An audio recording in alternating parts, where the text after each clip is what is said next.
حبايبي حلوين، يا رب تكونوا بهنا وخير وصحة وسعادة. جيت لكم النهاردة بفيديو جديد وروتين حلو كده ومشجع، وتنظيفات بقى الشتاء اللي ما بتخلص ومش عايزة تخلص. فتابعوا معايا الفيديو، ولو عجبك الفيديو ما تنسنيش بلايكك الجميل والاشتراك في القناة وتفعيل الجرس علشان يوصلك كل جديد انا بنزله، وكومنت حلو كده زيك علشان انا بتشجع وبفرح بكل كومنتاتكم وبرد عليكم كلكم واحد واحد. يعني انا زي ما انا قلت لكم انتوا صحابي مش متابعين، فربنا يخليكم ليا يا رب، ونفضل كده مع بعض على طول. طولت عليكم في المقدمة بس انتوا وحشيني بجد. بقالي كام يوم كده ما نزلتش فيديوهات، فحسيت ان انا انتوا وحشيني، فحبيت ان انا اتكلم معاكم كده شوية. فاعذروني معلش يا بنات، اختكم كانت تعبانة وسيليا برضو كانت تعبانة شوية، فما كنتش بقدر بصراحة اعمل اي حاجة. ما كنتش بعمل حتى روتينات في البيت حتى، غير بس يا دوبك لو حاجة اتبهدلت بلمها الكلام ده كله، لكن بصراحة ما كنتش قادرة اعمل اي حاجة. كان البرد شديد، من اخر فيديو انا نزلته كان ابتداية البرد، فخدت بقى كام يوم كده حلوين ما بقدرش ان انا اقوم من على السرير، عايزة انام. باخد العلاج بينيمني وبيفرهدني، بس حبيت بقى ان انا اتشجع كده معاكم واقوم ادغدغ اوضه الاطفال وارتبها كده.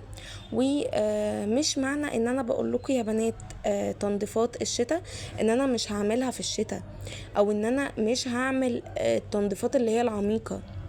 يعني انا بستقبل بس الفصل الشتوي اللي هو يعني مثلا بعمل حاجات بسيطة، بنظف مثلا السراير، ارتبها كأني بعمل عادي روتين يومي، يعني انتوا فاهمين.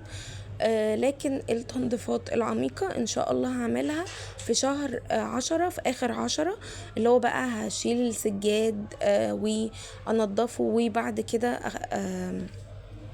احط يعني السجاد حتى في الريسبشن والصالة، واشيل الحفاظات واعمل الستاير برضو، اركب اللي هي الشتوي التقيلة.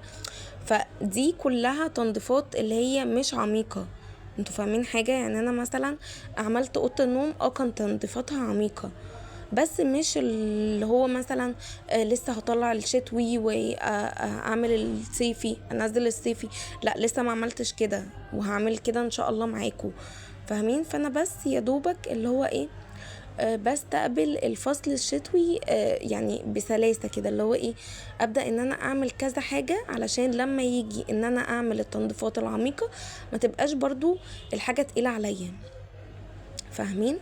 فربنا يقوينا كلنا كده ونفضل نعمل الحاجة بتاعتنا كده واحنا مرتاحين نفسيا وبطاقة ايجابية ان شاء الله. علشان خاطر لو انت ما عندكيش طاقة ايجابية ونفسيتك مش كويسة، مش احسن حاجة بجد، هتبقي متضايقة من شقتك ومش قادرة ان انت تخلصي حاجتك، وعايزة على طول تفضلي كسلانة وقاعدة. ده بجد، وبيجي على طول الفكرة دي في راسنا، اللي هو ما تخليها بكرة، ما تخليها بعده، ما انت على طول بتعملي الحاجات دي. فاهمين. فان شاء الله باذن الله ربنا يدينا طاقه كده من عنده، ونخلص حاجتنا ان شاء الله، وما نحتاجش لاي حد ان هو يجي يخلصها لنا.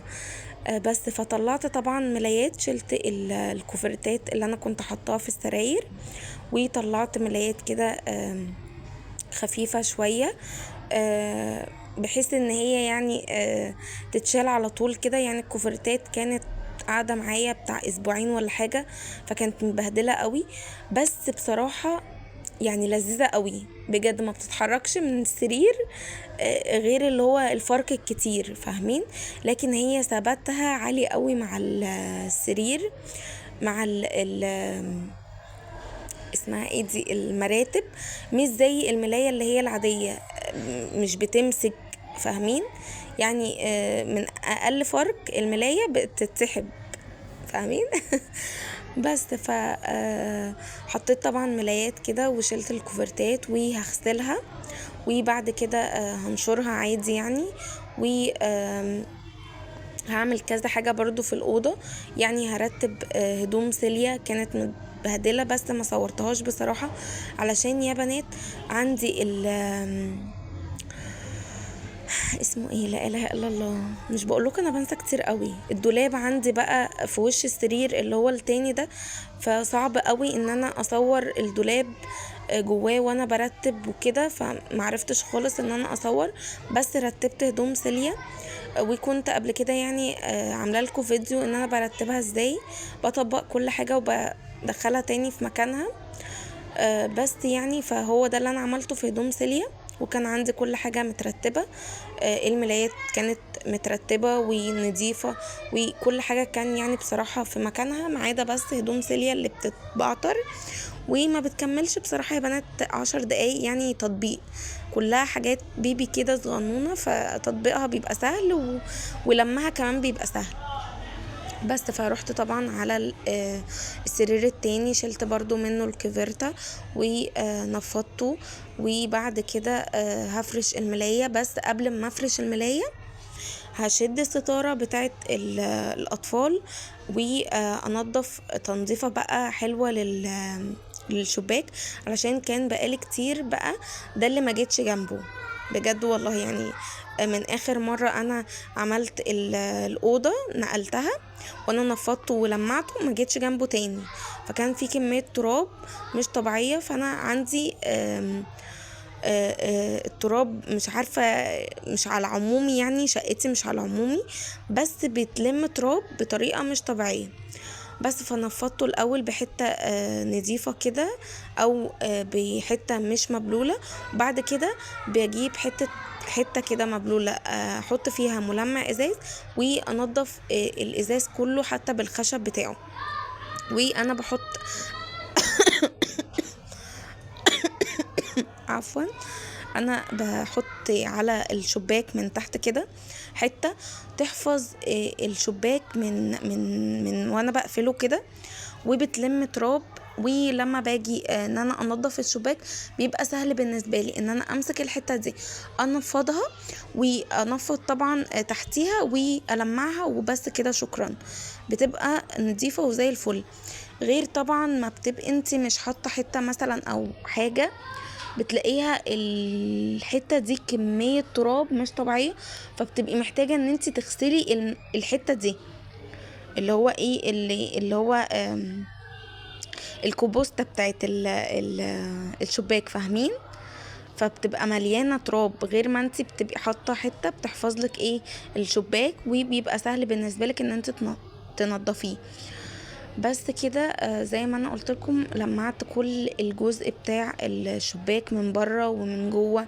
وبرضو الحته اللي هي اللي انا بقول لكم عليها دي بتبقى نظيفه اصلا يا بنات، علشان خاطر انا ببقى حاطه عليها الحته وهي واخده كل التراب، فاهمين؟ فانا لما نفضت التراب اللي عليها كانت زي الفل. يعني انا الحته على طول بنفضها علشان خاطر ايه، تبقى ما تتبهدلش كتير. وبعد كده لو هي محتاجه ان هي تتغسل بغسلها عادي. لكن هي ما كانش محتاجه ان هي تتغسل عشان كنت غسلاها قبل كده من قيمه يعني 4-5 ايام. وكنت مكسله بصراحه ان انا انفض الشباك وان انا ارتبه كده او المعه، فقلت ان شاء الله لما اعمل الاوضه هنضفه. بس فانا بقولك يعني مش لازما ان انتي تمسكي نفسك تطحنيها. يعني انا بصوا ان انا كنت غاسله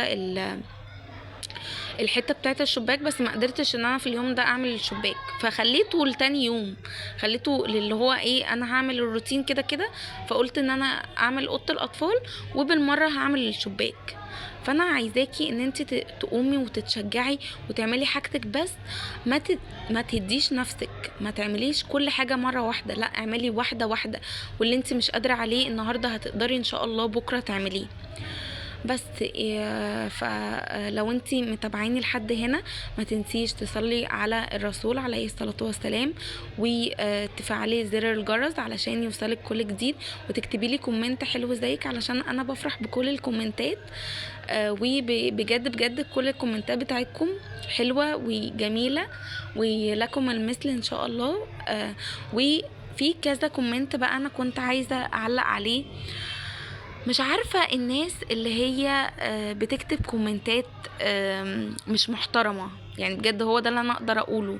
يعني كومنتات بجد مش سلبية، دي كومنتات قليلة الادب بجد والله، وسوري في اللي انا بقوله، بس كومنتات مش كويسة.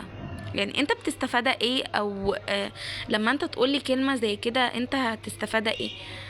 يعني بجد والله لما انت مثلا تكتب لي ده انت جسمك حلو، سوري بقى معلش، بس لو انت مثلا لفتي الكاميرا على ظهرك، لا بعد كده ابقي جيبي مش عارف كذا، انت بتستفاد ايه؟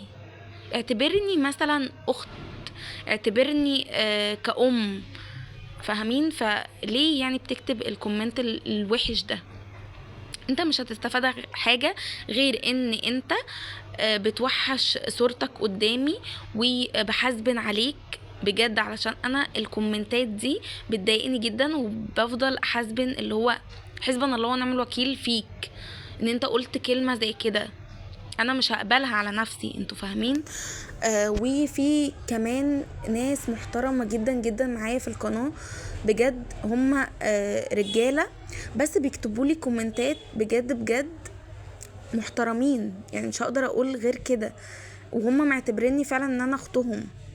فليه تكتب كومنت وحش؟ انت مش هتستفاد حاجة غير ان انا زي ما انا بقولك ان انا هقولك كلمة يعني تقعد لك بقى عند ربنا، فتكتب كومنت وحش وهتاخد سيئات، وانا اللي هو بجد بجد هشاهد عليك ربنا، وربنا هو اللي هيجيب لي حقي.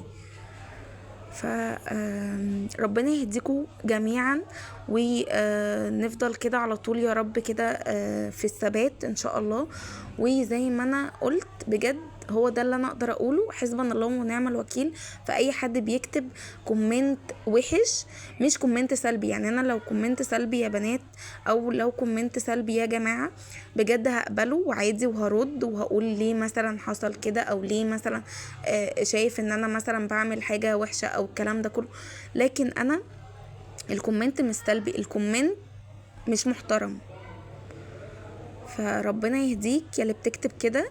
وانا على العموم عملت اخفاء اصلا للصفحة بتاعته وكل كومنتاته، وان هو ما يشوفش اصلا فيديوهاتي. فربنا يهديك بجد، هو ده اللي انا اقدر اقوله، علشان انت بتأذي كذا حد، اكيد مش زي بس انا بتأذيني، لا ده انت بتأذي اكيد كذا قناة زيي. فربنا يهديك، بس هو ده اللي انا اقدر اقوله، و مش هقدر اقول غير كده يعني بصراحة. بدأت طبعا ان انا الم السجادة عندي، طبعا شغلت يعني المكنسة وكنست كل الأرضية، وكنست برضو السجادة، وكانت هي مش مبهدلة قوي يا بنات، بس حبيت ان انا نضفها كده بال المكنسة، وشفطت لي كل حاجة بصراحة. وبعد كده مسكت الشرشوبة لمعت كل الأرضية، وكنت حاطة ملمع أرضيات ومعطر فريدة. وبجد بجد انا بقيت ما اقدرش استغنى عن معطر فريدة، يعني بجد بقى ريحته جميلة جدا كده. انا بحط ريحة النظافة في الارضية، وببخ معطر جو اللي هي فريدة برضو بس بريحة التوت، يعني بجد بيبقى ميكس بقى، بعد ما بتخلصي بتشمي ريحة كده تالتة، بس ميكس جميل يعني. جربوها وعلى ضمانتي هيعجبكم جدا جدا. الريحة دي والريحة دي بجد من احسن الروايح اللي في فريدة.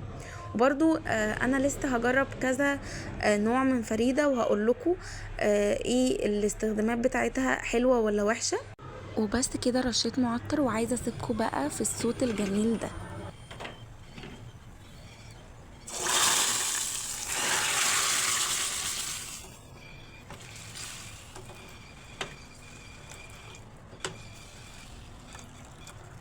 سمعتوا الصوت؟ سمعتوا الطشة؟ بجد انا بعشق البامية اللي هي الويكا، بجد لما بعمل الطشه بتاعتها بحس ان انا مستمتعه قوي، وبيبقى طعمها لذيذ جدا. فكنت عامله الغداء باميه او ويكا، وكنت عامله بطاطس مهروسه بالبصل والفلفل الالوان، وكان طعمها رهيب. وبس كده يا بنات اكون خلصت الروتين بتاعي. استنوني في فيديوهات تانية جديده وروتينات حلوه زيكم، ودمتم في رعايه الله، والسلام عليكم ورحمه الله وبركاته.